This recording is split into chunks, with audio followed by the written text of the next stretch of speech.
안녕하세요. 꽃집을 운영하고 있는 60대 여자입니다. 부모는 드넓은 대지요. 자식은 그 땅에 피우는 꽃이고 풀이고 나무다. 라는 말을 들어보셨나요?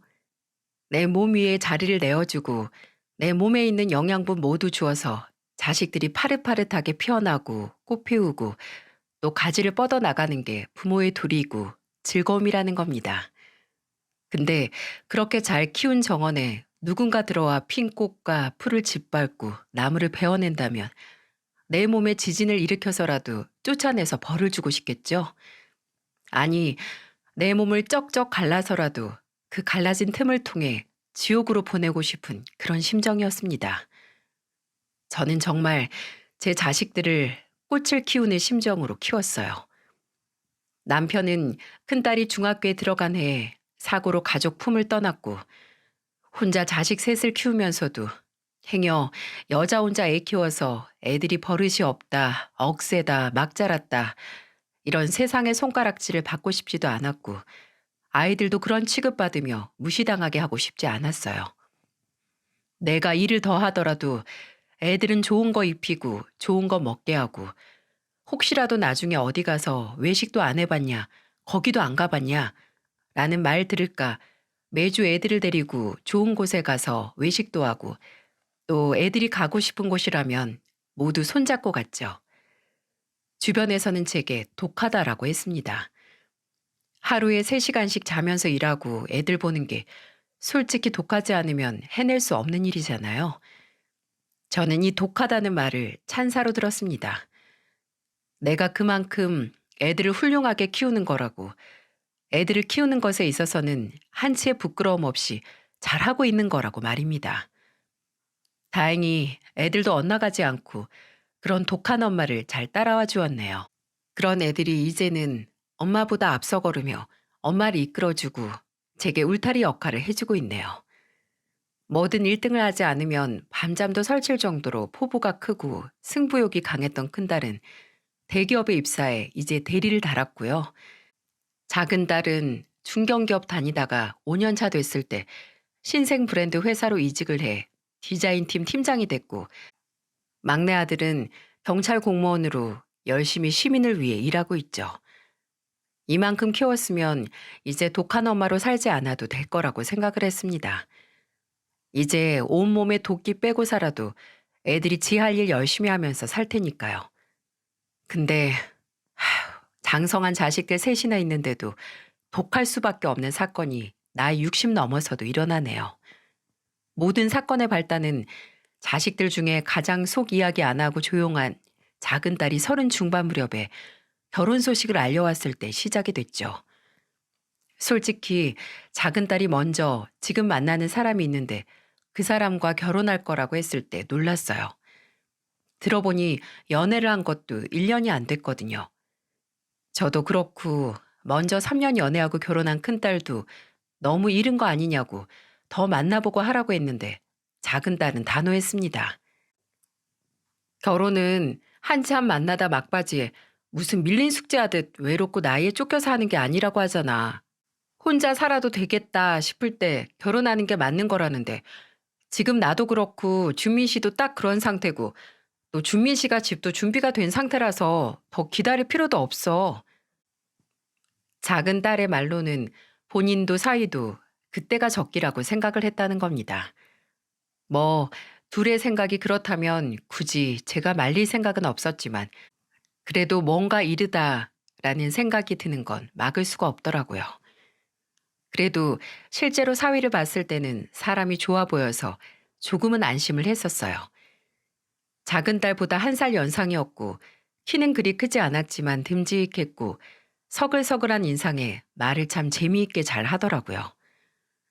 대기업 식품 계열사에 다닌다는 사위는 능력도 좋고 인간성도 좋았습니다. 그때는 사람 자체도 그렇고 조건도 좋아서 작은 딸이 더 만나볼 생각도 안 했나 싶더군요. 혜지한테 들어보니까 집도 그렇고 혼수도 할 필요 없다고 했다면서. 네, 집은 제가 지금 살고 있는 제 명의 아파트에 있으니까 거길 신혼집으로 시작하면 되고 가구나 가전도 다 갖춰져 있으니까 혜지가 꼭 가지고 싶은 가구 있으면 그것만 바꾸자고 말했어요. 우리야 나갈 돈이 없으니 너무 고맙긴 한데 그럼 예단이라도 해서 성의 표시를 해야지. 아니요, 아니요, 장모님. 절대 그럴 필요 없습니다. 아니, 왜? 걱정하지 말어. 내 돈도 아니고 혜지가 모아둔 돈 있으니까. 혜지가 야무져서 지 결혼 자금으로 꽤 모아놨어. 엄마, 그거 준민 씨가 일부분만 예식 비용으로 쓰고 그냥 나 가지고 있으래. 어머, 그래? 네, 예물이고 예단이고 솔직히 허례허식이잖아요. 양가 부모님 축복만 받아도 얼마든지 행복하게 살 수 있는데요. 걱정 마세요, 장모님. 저희 부모님께서도 다 이해해 주셨습니다. 작은 딸은 사이가 조건에 비해 검소하고 또 허세가 없어서 좋다고 했는데 정말 그렇더군요. 상견례에서 만난 사돈 어른과 사부인께서도 오히려 이렇게 예쁜 딸 며느리로 보내시는데 더 못해드려서 더 좋은 집 못해줘서 죄송하다는 말씀까지 하셨던 게 기억이 나네요. 그때는 자식이 부모를 빼닮아서 겸손하다고만 생각을 했는데 맞아요. 빼닮긴 꼭 빼닮은 부모 자식이었습니다. 그게 겸손이 아니고 다른 점이 아주 판에 찍어낸 것처럼 닮아서 문제였죠. 작은 딸의 결혼식은 예식도 혼수도 집도 아기가 딱 맞아 떨어지는 것처럼 해결이 돼서 크게 문제될 게 없긴 했지만 지금 와서 생각해보면 의아했던 점이 있긴 했습니다. 결혼식 전에 신혼집으로 한다는 사위집에 간 적이 있었어요. 작은 딸이 결혼하면 살게 될 집인데 궁금하기도 해서요. 근데 저는 사위가 성실한 성격만큼이나 좀 깔끔할 줄 알았어요. 근데 집에 가보니까 그건 아니더라고요. 좀 금방 이사를 마친 집처럼 어수선했어요.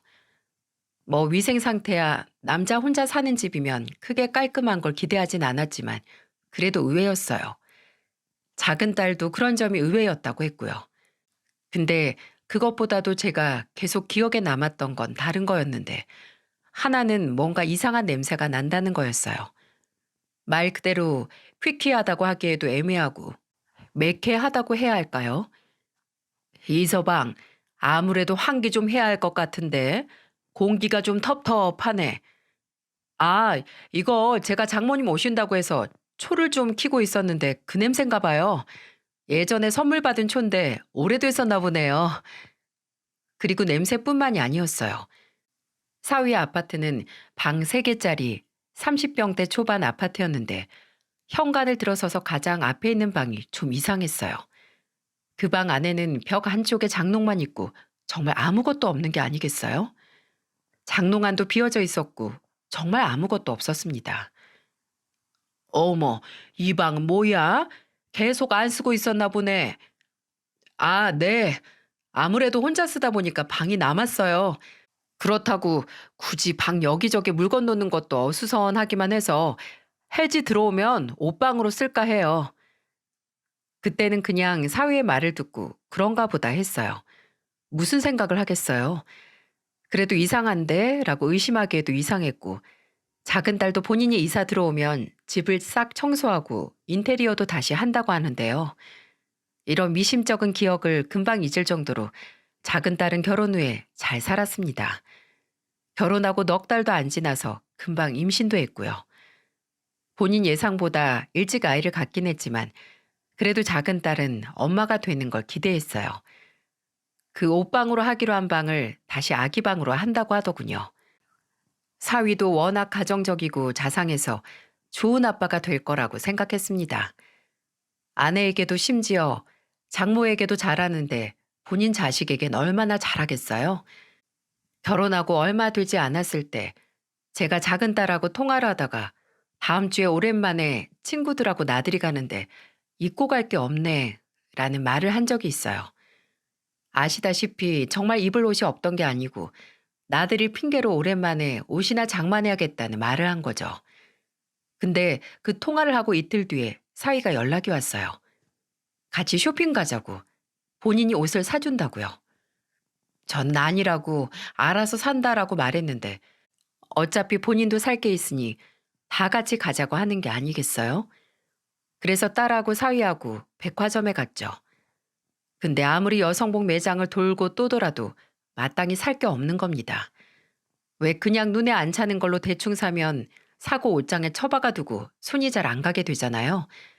근데 나중에는 제 작은 딸도 아까 입어본 걸로 사자고 하더군요. 제가 너무 미적지근하게 굴었나 봅니다. 근데 그때 사위가 그러더군요. 여보, 그럼 당신은 지하에 있는 카페라도 가서 뭐 먹고 있어. 앉아서 쉬면서. 나는 장모님이랑 한 바퀴 더 돌다 갈게. 아닐세 이서방. 나 아까 그 니트로 사야겠어. 아니에요, 장모님. 괜히 마음에 안 차는 걸로 사지 마시고 딱 한 바퀴만 더 돌아봐요. 이러니 제가 어떻게 사위를 안 좋게 볼 수 있었겠어요? 제 첫째 사위가 좀 무뚝뚝하고 표현을 못하는 성격이거든요. 그래서 둘째 사위를 봤을 때는 이래서 사위 사랑은 장모라고 하는 말을 이해할 수 있었죠. 한때는 아주 사소한 걸로도 내 딸보다 더 나를 이해해주는 사위를 참 의지했네요. 그리고 기억하기론 제가 그날 더 감동을 한 게 막상 제 옷을 다 사고 저녁 식사 후에 작은 딸과 사위가 저를 집까지 데려다 줬는데 생각해보니 사위는 뭘 안 산 겁니다. 제가 부담스러워할까봐 가기 전에 본인도 살 게 있다고 둘러댔던 거죠. 지금 생각해보면 그런 미처 생각하지 못하면 스쳐 지나갈 수 있는 배려가 저를 더욱 장님으로 만든 것 같습니다. 그저 그때 우리 사위는 참 자상하고 사람 됨됨이가 좋다. 내 딸이 결혼을 잘했다 생각을 했던 제 머리를 어디다가라도 부딪혀 그 기억을 잊고 싶습니다.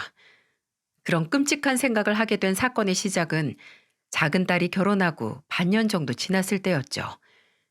작은 딸이 연락이 잘 안 되더라고요. 문자를 몇 통 보냈는데도 답장이 통 없어서 무슨 일이 있나 부재중 전화도 남겨놨습니다. 그리고 다음날 저녁에 전화가 오더라고요. 아유, 이제 엄마 생각이 났어? 왜 이렇게 연락이 안 돼? 아, 엄마, 나 너무 정신이 없었어요. 왜? 무슨 일인데? 혹시 산부인과 다녀왔니? 설마 몸에 무슨 문제 있대? 아니, 아니, 그게 아니고 지금 집에 시부모님이 와 계세요. 아, 그래서 정신이 없었어? 그래, 정신 없을 만도 하네. 며칠 있다 가신다니? 몰라요. 언제 가실 건지. 아니, 그게 무슨 소리야? 알고 보니 사위와 작은 딸 집에 왔다는 사돈 내외는 잠깐 놀러 온 게 아니었습니다. 작은 딸 시댁이 쫄딱 망했다는군요. 사돈 어른이 주유소를 운영한다고 들었는데 몇 년 전 대리점을 늘리면서 기존에 있던 주유소로 대출을 받았고 작은 딸이 결혼하기 2년 전 주택담보대출까지 받아서 무리하게 사업을 확장하다가 결국 집도 경매로 넘어가서 오고 갈 곳이 없게 됐다는 겁니다.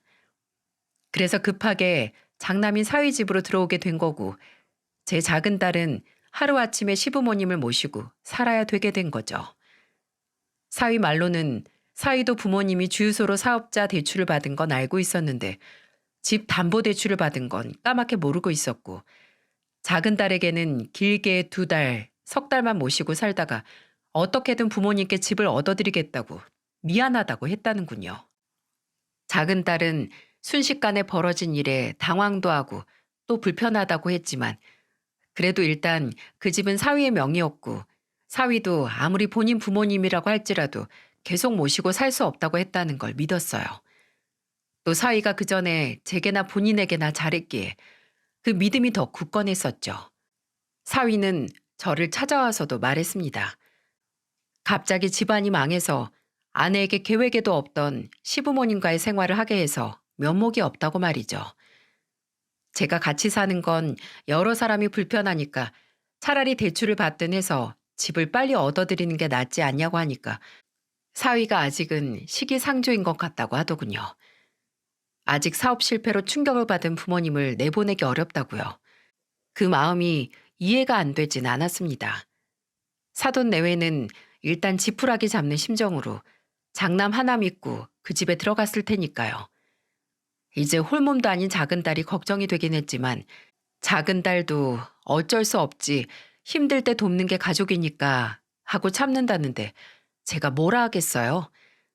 그냥 조금이라도 스트레스 받거나 하면 참지 말고 엄마 집으로 오라고 그렇게 말했습니다. 처음에는 작은 딸은 제가 한 말처럼 자주 제 집에 와서 자고 갔었어요. 아무래도 식구가 3명이 불어난 건데 집이 엄청나게 좁게 느껴지고 불편하기도 했겠죠. 또 시댁이 사위와 작은 딸 집에 얹혀 사는 거지만 작은 딸에게는 시집살이처럼 느껴질 테고요.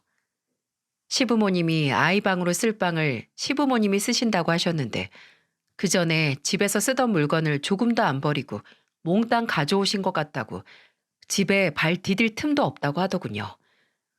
2명이 살던 집이 갑자기 5명이서 사는 집이 됐으니 정말 움직이는 것도 고역이었겠죠. 또 원래 시댁이 경기도 외곽이었는데 그 근처에 직장에 있던 사돈 처녀가 지 오빠네 집으로 오면서 일도 그만두고 왔다는 겁니다. 그래서 어쩔 수 없이 다시 재취업을 하기 전까지 사위가 용돈을 주고 있다고요. 안 그래도 돈 아껴 쓰기로 유명한데 시부모님하고 아가씨 온 이후로 나가는 돈이 많아졌는지 더 짠돌이처럼 굴어요. 생활비도 내 월급으로 해결하고 있고.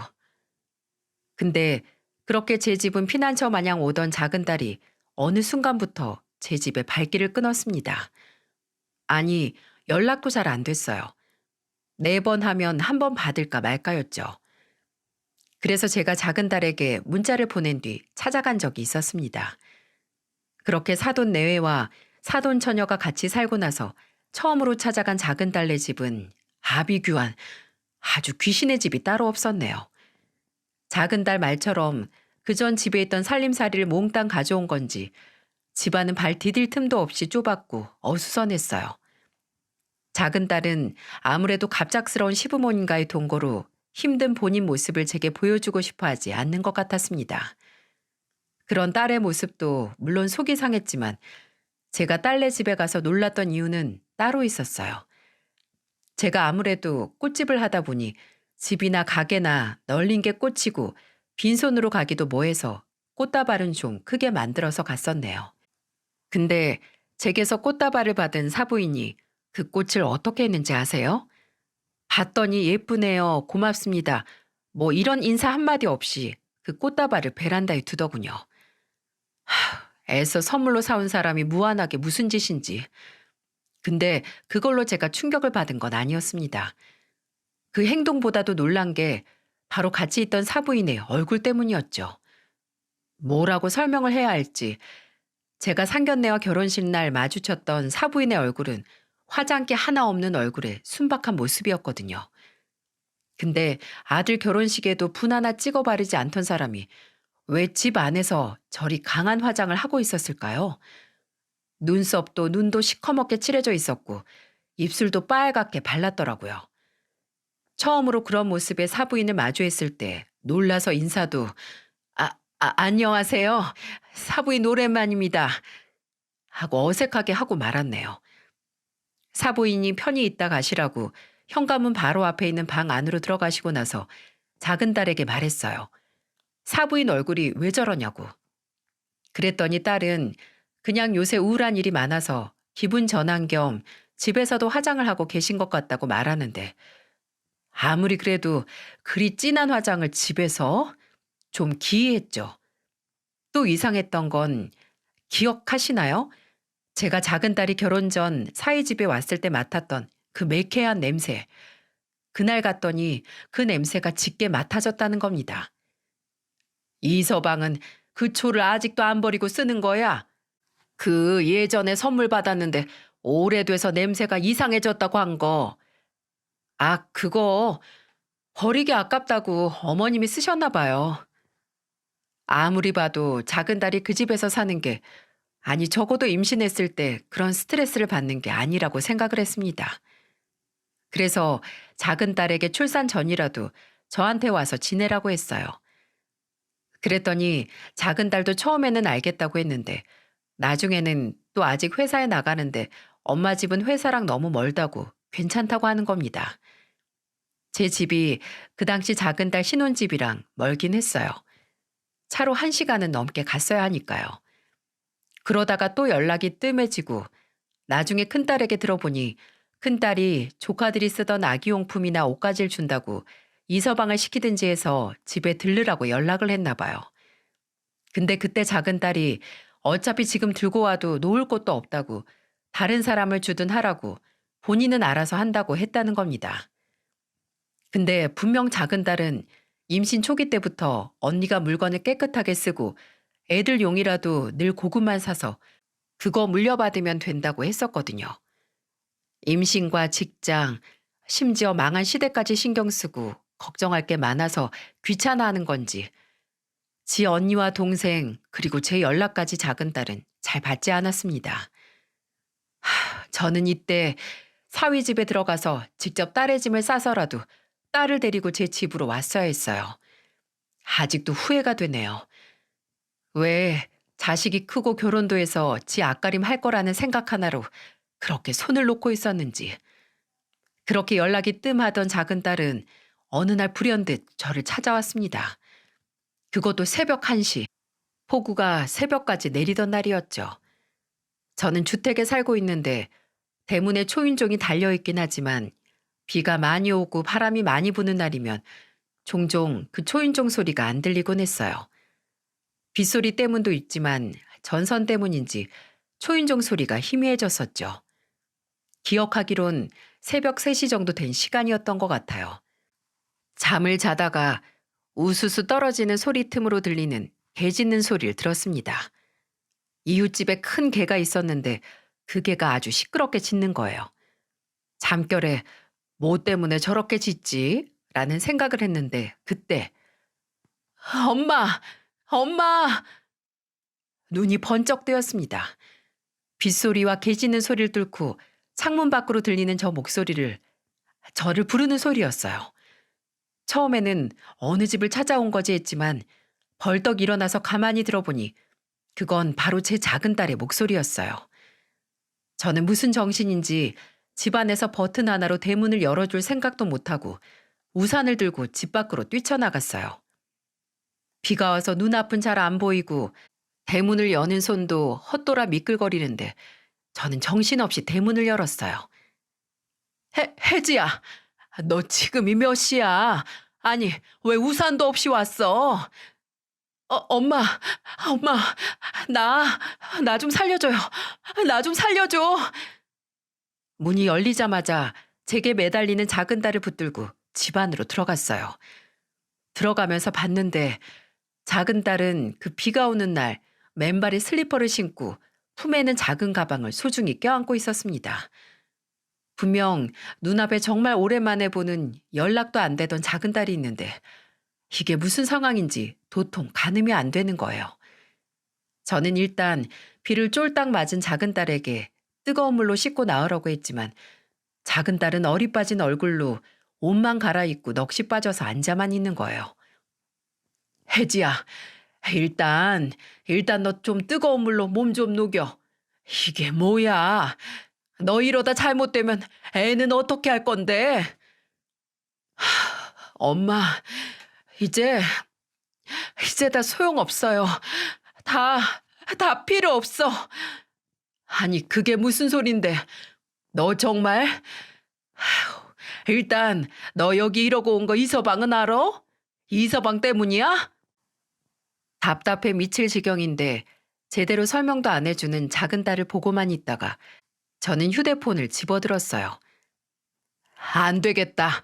지금 이서방한테 전화해서 엄마 안 돼. 나 지금 도망 온 거란 말이야. 그 사람한테 절대 말하면 안 돼. 도망? 너 그게 무슨 소리야? 도망이라니? 지금 이 시간에 이 꼴로 엄마 집에 온 게 도망을 나와서라고? 이서방한테서?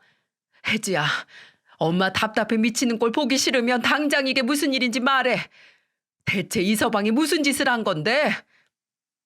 얼빠진 딸을 붙들고 소리쳤습니다.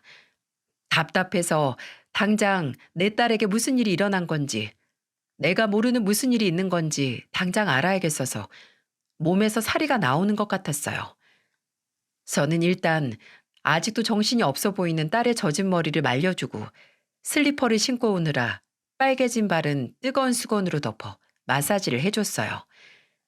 그렇게 제 곁에 있으면서 좀 진정이 됐는지 작은 딸은 소중히 들고 온 작은 가방을 열더군요. 그 안에서는 제가 잘 모르는 기계가 나왔는데 카메라와 녹음기로 보였어요. 그걸 꺼내서 몇 번 만지작 하다가 작은 딸은 드디어 본인의 집에서, 아니, 그 지옥에서 있었던 일을 설명하기 시작했고 저는 피눈물을 흘려야 했습니다. 어디서부터 설명을 시작해야 할까요? 작은 딸의 시부모님이 들어와 임시로 같이 살기 시작하면서부터 좀 이상했다고 해요. 어머님도 아버님도 아가씨도 솔직히 너무 편하게 지내는 거예요. 아무리 아들 집이라고 해도 마치 본인 집들처럼 물건도 옮기고 심지어 가구까지 옮겨서 본인들이 가져온 물건들 놓고, 그게 점점 도가 지나쳐서 한 번은 아가씨가 시부모님이 지인 장례식에 가신 날 집으로 본인 친구들 2명을 아무 말 없이 데려와서 재우고 갔는데 내가 너무 화가 나서 말했어요. 아무리 아가씨 오빠 집이라고 하고 우리가 가족이라고 해도 이렇게 언질도 없이 손님을 데려와서 재우고 가는 건 너무하지 않냐고. 근데 엄마, 아가씨가 뭐라 했는지 알아요? 작은 딸이 아무리 가족이라고 해도 선을 넘은 사돈 처녀에게 임시로 같이 사는 만큼 서로 조심하자고 했더니 사돈 처녀가 이렇게 말했다고 합니다. 누가 보면 내가 얹혀 사는 줄 알겠네. 새언니가 우리 집에 얹혀 사는 주제에 왜 이래라 저래라야? 라고 했다고 해요. 놀란 작은 딸이 그게 무슨 소리냐고. 이 집 아가씨 오빠 집이긴 해도 내가 결혼해서 내 남편하고 사는 내 집이라고 했더니 사돈 처녀는 집이 떠나가라 웃더니 그랬답니다. 오빠한테 가서 물어보라고. 누가 얹혀 사는 건지. 작은 딸은 그날 사위에게 사돈 처녀가 말한 말에 대해 추궁을 했고 사위는 더 충격적인 말을 했다고 해요. 사실 그 집은 사위 혼자 살고 있던 집이 아니고 부모님과 동생과 같이 살던 집이라고요. 결혼 전 제 딸에게는 혼자 살아서 신혼집으로 써도 된다고 거짓말을 했던 거고, 결혼 후 몇 달이 지나서 집안이 망했다는 또 다른 거짓말로 부모님과 동생을 집안으로 끌어들여서 살기 시작했다는 겁니다. 아니 그럼 너 처음 신혼집 들어가고 나서 몇 달은 사돈이나 사부인이나 어디서 지낸 거야? 그 전에 아가씨가 혼자 자취하던 집이 있는데 거기 가서 있다가 온 거래요. 가족이 전부 날 속이려고 연극한 거였어. 내가 처음에는 왜 그런 거짓말을 쳤냐고. 집이야 우리 둘이 대출을 받든 해서 전세라도 시작해도 되는 거 아니냐고 했더니 집이 있어야 내가 자기랑 결혼해 줬을 거라고 미안하다고 했는데, 엄마, 근데 그것도 사실이 아니었어요. 사위는 그 집이 본인 혼자 사는 집이라고 한 거짓말에 화가 난 작은 딸에게 어차피 1년 뒤에는 정말 다른 집을 구해서 부모님께서 이사하실 계획이었다고, 곧 따로 살 거라고 걱정 말라는 말을 했다고 합니다. 근데 작은 딸은 찝찝함을 떨치지 못하고 그 집 등기부 등본을 떼서봤는데, 아니 이게 뭔가요? 그 집 명의도 사위 명의가 아니었던 거죠. 심지어 사돈이나 사부인 사돈 처녀 명의도 아니었어요. 그 집은 다름 아닌 월세였다는 겁니다. 믿어지시나요? 거짓말을 하나 하기 위해 7개 다른 거짓말을 해야 한다고 하는데, 그때 작은 딸은 그동안 쌓아왔던 사위와의 관계에 대해 의심이 들기 시작했고 또 다른 거짓말은 없는지 찾기 시작했다고 해요. 진짜 설마 했어요, 엄마. 설마 이 사람이 직업도 속였을까? 아니, 대기업에서 일한 게 몇 년 차인데 아직도 월세 사는 게 이상하잖아요. 나한테는 시부모님 집 얻는다고 돈 없다고 하고 대출은 또 빚지기 싫어서 안 받는다고 하고. 그래서 그 사람 일하는 본사에 전화해봤어요. 홍보팀 이주민 대리님 있냐고. 엄마 근데 그 회사 본사 홍보팀에는 이주민이란 사람이 없대요. 몇 년 동안 그만두거나 이직한 사람들 중에서도 주민이란 이름조차 없대. 입에서 쌍욕이 나올 것 같았습니다. 집도 모자라서 이제 직업까지. 작은 딸은 그 사실을 알게 되자마자 사위에게 따졌다고 하네요. 다 아니까 말하라고. 당신이 나한테 사원증도 그렇고 매일 그 대기업 본사에 출근하던 건 다 어떻게 된 거냐고 하면서요. 더 이상 빠져나갈 구멍이 없다 생각을 했는지 사위는 사실을 다 털어놨는데 사위가 본인이 8년 동안 다녔다고 속였던 그 대기업 본사가 있는 지역에 있는 작은 인쇄소를 다니고 있었다고 하더군요. 작은 딸은 절망했다고 합니다. 뱃속에서는 눈앞에 있는 사기꾼과의 애가 자라고 있는데 모든 사실을 알았으니 말이죠. 근데 구석에 몰린 쥐가 고양이를 공격한다고 했나요? 아니, 구석에 몰려 모든 게 밝혀진 사위도 그리고 시댁 식구들도 그때부터는 무대뽀로 행동을 했다고 하네요. 이제 거리낄 게 없다고 생각을 한 건지 그때 작은 딸은 제게 사진 몇 장을 보여줬는데 저도 제 눈을 의심했습니다. 그건 어느 작은 방 안의 사진이었는데 아무리 봐도 그건 무당들이 신을 모시는 신당처럼 보였어요. 저도 점을 보러 무당집에 가본 적은 없지만 TV에서도 나오잖아요. 뒤에 제단 같은 게 있고 화려한 천이나 장식물들로 장식되어 있는 그런 방이요. 내가 우리 아이 방으로 만들려고 했던 그 방, 시부모님이 쓴다고 했었잖아요. 근데 내가 들어가서 살기 전부터 어머님이 신당으로 쓰던 방이래요. 우리 시어머니가 무속인이었다고요. 어디서 더 놀라야 할지 가늠조차 안 되더군요. 사위가 제 작은 딸에게 결혼 사기를 친 것도 모자라 이제 사부인이 무당이라고요? 여러분께서 제 사연을 듣고 거짓말하지 말라고 하셔도 이해합니다. 저도 믿어지지 않았는데 여러분께서도 믿을 수 없으시겠죠. 저도 차라리 이게 다 끔찍한 악몽이고 거짓말이었으면 좋겠지만 불행히도 제 딸이 겪은 일은 전부 사실이었습니다.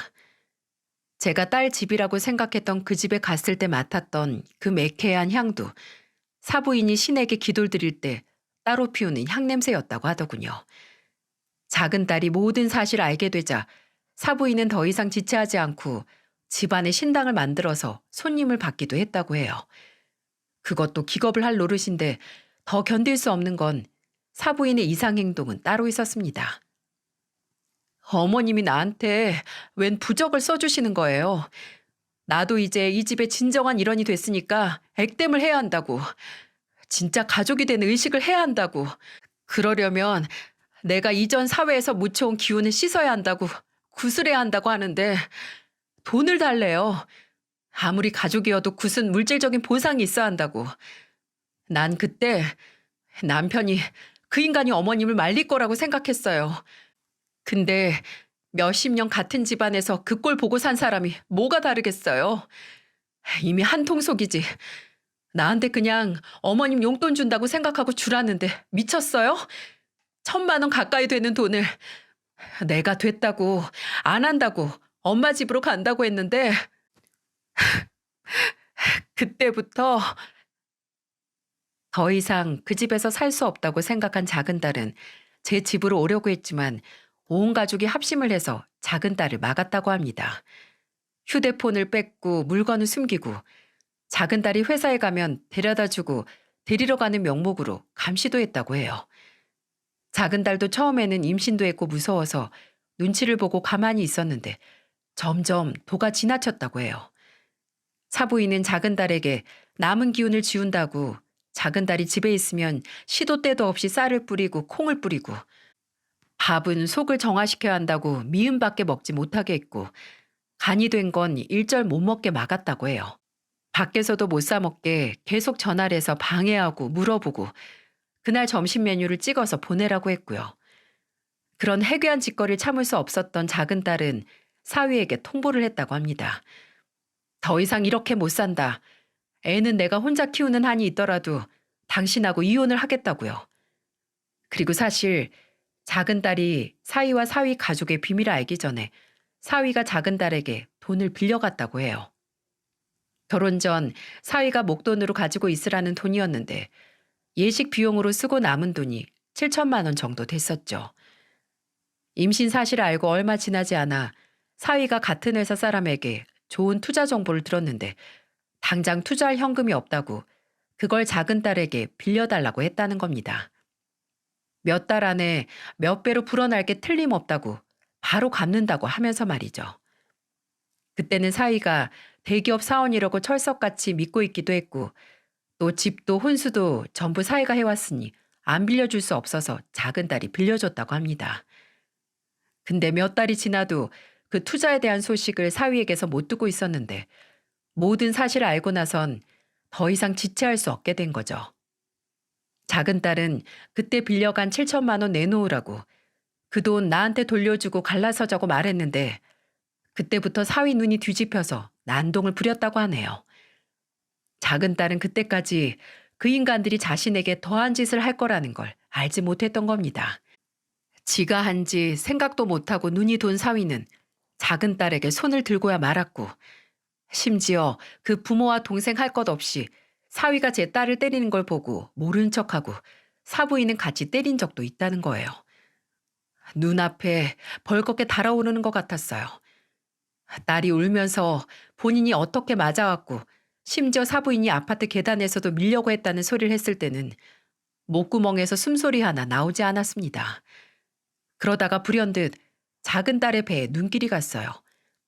그때 작은 딸이 두껍고 큰 옷을 입고 있긴 했는데 저는 뭐에 홀린 사람처럼 일어나 작은 딸 배에 손을 가져다 댔습니다. 임신을 했어도 배가 많이 안 나오는 그런 사람들이 있긴 있습니다. 막달이 돼서도 큰 옷을 입으면 티가 나지 않는. 근데 그렇다고 해도 만졌을 때 이렇게 밋밋하진 않아요. 저는 작은 딸의 납작한 배에 손을 얹고 얼굴을 들어 작은 딸과 눈을 마주쳤어요. 혜지야, 너, 이거. 제 목소리를 듣자마자 작은 딸은 아이처럼 울음을 터뜨렸습니다. 지금까지 말을 하면서도 눈물을 흘리거나 살짝 흐느끼기만 할 뿐 울음을 꾹 참던 딸이 아무것도 없는 본인 배에 제가 손을 대자마자 크게 통곡을 하기 시작했어요. 저는 한동안 얼이 빠져서 있었습니다. 한참 제 품에서 울던 딸을 안고만 있다가 딸이 그 인간들이 내 아이를 나한테서 뺏어갔어요. 영원히 못 보게 뺏어갔어. 라고 울부짖을 때 저도 덩달아 울음이 터졌네요. 그렇게 저희 모녀는 둘이서 얼싸안고 한참을 울었습니다. 탈진하듯 울음을 멈춘 작은 딸은 말했어요. 사위가 그 자식이 또 성질을 못 이기고 작은 딸을 집안에서 밀었고 작은 딸이 중심을 잃고 소파로 쓰러졌다고 합니다. 그리고 그때 소파 팔걸이 쪽에 옆구리를 부딪혔는데 그날 저녁에 극심한 복통에 응급실로 실려갔고 끝내 20주가 막 지난 아이를 떠나보냈다고요. 큰딸이 작은 딸에게 아이용품 가져가라고 연락하기 며칠 전이더군요. 저는 이제 울 힘도 없이 처음 가진 본인 자식을 허무하게 떠나보낸 이야기를 하는 작은 딸의 이야기를 듣다 말했어요. 왜 진작 엄마에게 말하지 않았냐고. 왜 그 자식이 말했던 게 다 거짓임이 드러났을 때 그 집을 나오지 않았냐고요. 네 동생이 경찰인데 왜 진즉 진짜 가족을 찾아오지 않았냐고 작은 딸을 붙들고 말했습니다. 딸이 그러더라고요. 처음 그 집이 사위가 혼자 사는 집이 아니었다는 걸 알고 사위 직업이 인쇄소 직원이었다는 걸 알게 됐을 때는 그래도 되돌릴 수 있을 거라고 사실을 알았으니 됐다고 생각을 했다고 합니다. 사위 말대로 1년 안에 시부모님 집을 구하기 전까지 참으면 된다고요. 근데 점점 수면 위로 사위가 지금껏 했던 거짓말들이 드러나기 시작했고 정신을 바짝 차렸을 때는 이미 사위에게 맞고 있었다고요. 작은 딸이 말하기로는 유산하기 전까지 기억이 없다고 해요. 그냥 기억이 뿌옇다고요.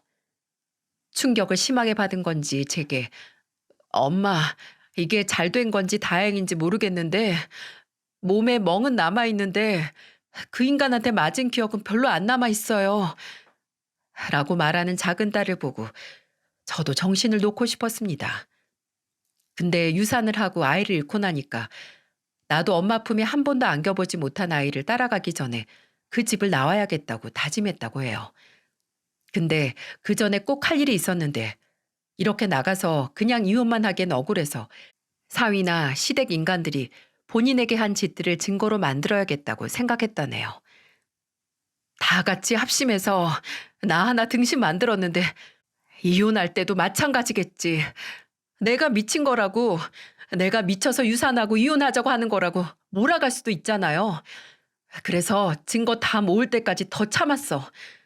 어떻게든 나한테 한지, 내 아이에게 한지 되갚으려고 나 정말 지옥에서 이 악물고 참았어요.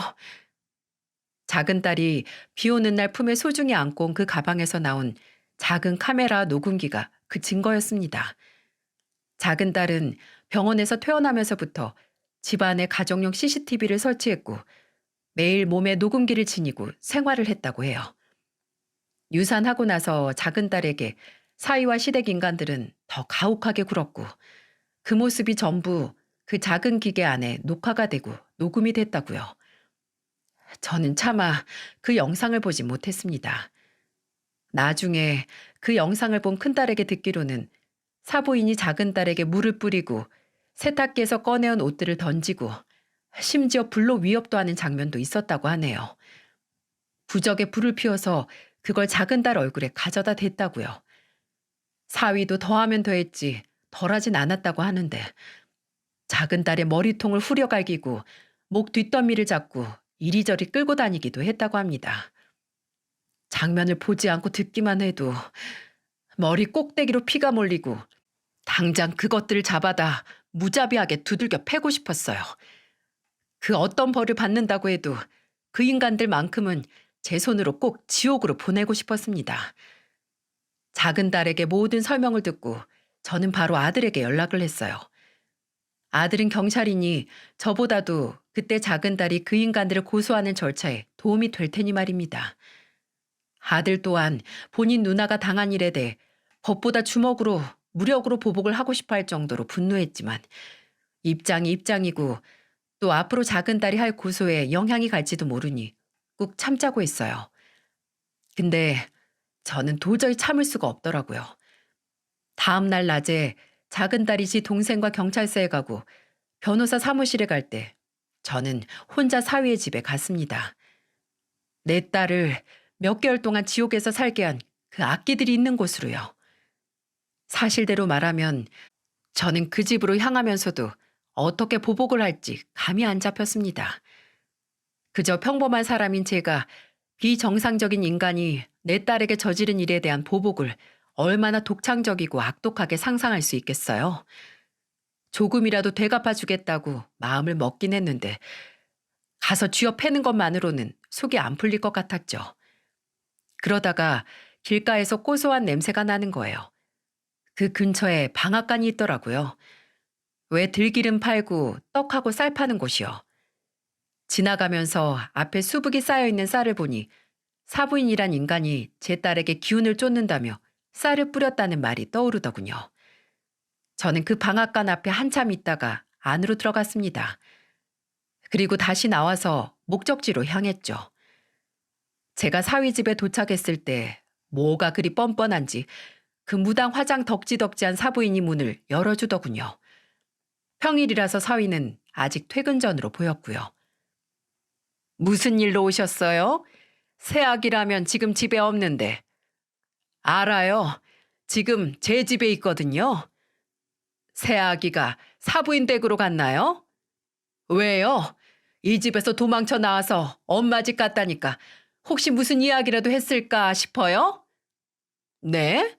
그게 무슨 이야기 할 게 있다고 그렇게 말씀하세요? 내가 보고 들은 게 있는데 시치미를 뚝 떼는 사부인의 얼굴을 보고 그대로 바닥으로 내리꽂고 싶었습니다. 부글부글 끓던 속을 최대한 진정을 하고 말했어요. 가증 떨지 마시죠. 백내 아들이 내 딸 짐승 취급도 안 한 거 다 알고 왔으니까. 그리고 댁도 내 딸 해지 무슨 작기 들린 것 마냥 잡았지? 신발이 떨어진 건지 아니면 처음부터 지 아들처럼 사기꾼이었는지 모르겠는데 남의 딸 잡기 취급하니까 재밌든? 내 딸한테 쌀 뿌리고 물 뿌리면서 속이 시원했어? 네가 내 딸한테 쌀 뿌렸으니까 난 너한테 매운맛 좀 보여주려고 왔다. 이 빌어먹을 거사. 저는 피를 토하는 심정으로 소리를 질렀습니다. 그리고 가방에서 방앗간에서 산 비닐봉투를 꺼냈어요. 제가 뭘 사는지 궁금해 하셨겠지만 제가 산 건 쌀이 아니었습니다. 저는 곱게 고춧가루를 샀어요. 그 여자가 내 딸한테 쌀을 뿌렸으니 저는 그 여자에게 고춧가루를 뿌려 쌀을 맞는 것보다도 수십 배는 더 괴롭게 하고 싶었어요. 저는 비닐봉투에서 고춧가루를 한 움큼 집어서 사부인에게 뿌렸어요. 사부인이 눈이며 코며 입이며 불시에 들어간 고춧가루 때문에 매워 기침을 하고 괴로워하는 걸 보고 멈추지 않았습니다. 아니, 오히려 더 했어요. 손에 든 고춧가루를 그냥 뿌리는 것뿐만 아니라 짖고 괴로워하는 사부인 얼굴에 문질러댔습니다. 맵냐? 매워? 너나 네 아들, 네 가족들이 내 딸 아프게 한 대가로는 모자라. 어떻게 감히 내 딸한테, 태어나서 숨도 못 쉬어본 내 손주한테 그딴 짓을 해? 한참 사부인 얼굴을 고춧가루 범벅으로 만들고 있는데 사위가 집으로 들어오더군요. 사위는 들어오자마자 사부인의 비명소리를 듣고 달려와 어안이 벙벙한 표정으로 저를 봤습니다. 자, 장모님 하는 목소리를 듣자마자 저는 다시 사위에게 달려갔어요. 그리고 옆에 있는 물건들을 닥치는 대로 집어서 사위에게 던졌습니다. 이 빌어먹을 자식아, 네가 내 딸을 데려가서 이딴 짓을 해? 행복하게 해준다고 할 땐 언제고 내 딸을 짐승만도 못한 취급을 해? 니까짓 게 뭔데? 순식간에 제가 던진 스탠드 조명에 맞은 사위가 바닥에 쓰러졌을 때 매워서 눈이 안 보이던 사부인이 바닥을 엉금엉금 기어와 악을 지르더군요. 준민아, 경찰에 신고해 얼른. 경찰? 불러. 나도 경찰 만나서 할 말 많으니까 부르라고. 내 딸이 이 집구석에서 당한 일 내가 다 알고 있고 증거도 있으니까 얼른 불러. 지들 죄를 지들이 잘 알았겠죠. 제가 손수 휴대폰을 들어 경찰을 부르려고 하자 사위가 저를 막아섰습니다. 제게 일단 진정하고 대화를 하자더군요. 본인도 할 이야기가 있다고 하면서요. 저는 이제 나한테도 사기치려고? 일 없어. 너 같은 쓰레기 입에서 나오는 게 쓰레기지 무슨 말이 더 있겠어. 경찰 부를 생각 없으면 가만히 내 딸이 니들 가족 살 바르는 거나 기다려. 이제 시작이야. 너 내 딸이랑 내 손주한테 한 짓 벌받게 할 거니까 각오하라고. 라고 마지막 고함을 지르고 그 집을 나갔습니다. 뒤에서 사부인이 나 죽네 나 죽어 하면서 오열을 하는 게 들렸지만 그저 매운맛 좀 본 걸로 엄살이 심하더군요. 저는 제 딸의 복수를 했고 딸은 경찰서에서 사위를 결혼 사기와 폭행 그리고 사부인을 모욕죄와 폭행으로 고소를 했습니다.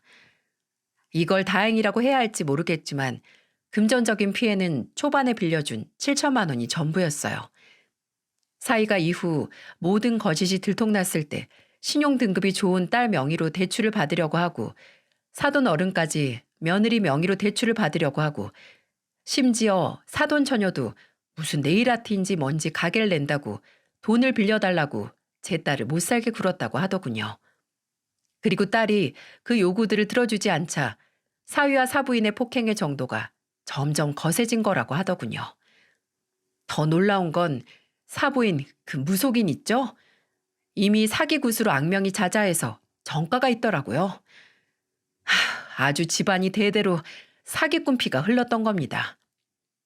작은 딸이 목숨을 걸고 그 지옥에서 수집을 한 증거들로 혐의가 입증이 됐고 그 사기꾼 모자는 구속이 됐습니다.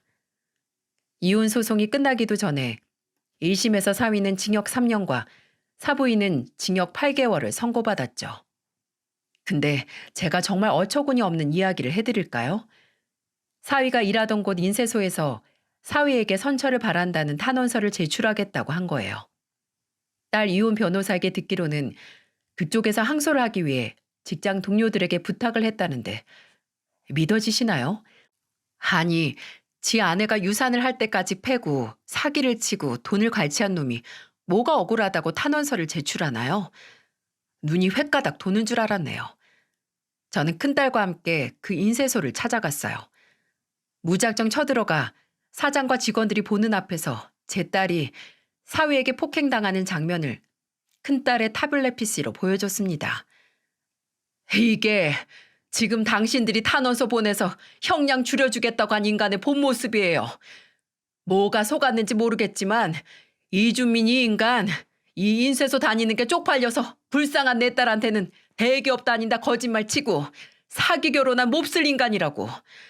댁들이 뭘 안다고 이준민이가 그럴 사람이 아니라고 탄원서를 써줄 생각을 했는지 모르겠지만 같이 살아본 내 딸이 당한 일 당장 무기징역을 받아도 충분치 않은 일이에요. 그러니 생각이란 게 있으면 탄원서 쓸 생각도 하지 마세요. 그렇게 인쇄소에서 난리를 쳤지만 알고 보니 그 인쇄소 직원들도 또 다른 피해자였습니다. 그 자식과 그 자식 변호사가 무슨 짓을 했는지 모르겠지만 그 인쇄소 동료 직원들은 그 사기꾼 자식을 세상 착한 사람이라고 알고 있었고 고소당한 사건에 대한 직접적인 혐의나 내용도 모르고 있더라고요. 그 인쇄소 사장은 화가 나서 부들부들 떠는 제게 사과를 하고 달래며 말했습니다. 이 정도로 심각한 일인 줄 몰랐다고. 죄송하다고. 이제 알았으니 절대 탄원서 제출도 안 하고 조치를 취하겠다고 했어요. 다행히 탄원서는 제출되지 않았고 끝내 사위와 사부인은 실형을 살게 됐습니다. 지금 제가 이렇게 사연을 쓰고 보내는 순간에도 감방 안에서 지들이 저지른 업보를 받고 있겠죠. 솔직히 마음 같아서는 그 두 모자가 사형이라도 당했으면 좋겠지만 어찌하겠습니까? 아직 법이 그렇다는 것을. 작은 딸의 이혼 소송은 그 모자가 감옥에 들어간 이후에도 이어졌습니다. 변호사가 구치소로 오가면서 소송을 진행해야 했죠. 그리고 무사히 이혼을 할 수 있었고 지금 제 딸은 정신과 치료를 하면서 마음의 상처를 달래고 있어요. 상담사 말로는 딸이 그 인간들과 지내며 당했던 일들을 일부분 기억에서 지우면서 현실을 도피했고 약간의 세뇌를 당한 것 같다고 하더군요. 아마 딸의 치료는 예상보다 오래 걸릴 것 같습니다. 그래도 몇 년, 몇십 년이 걸린다고 해도 상관없어요.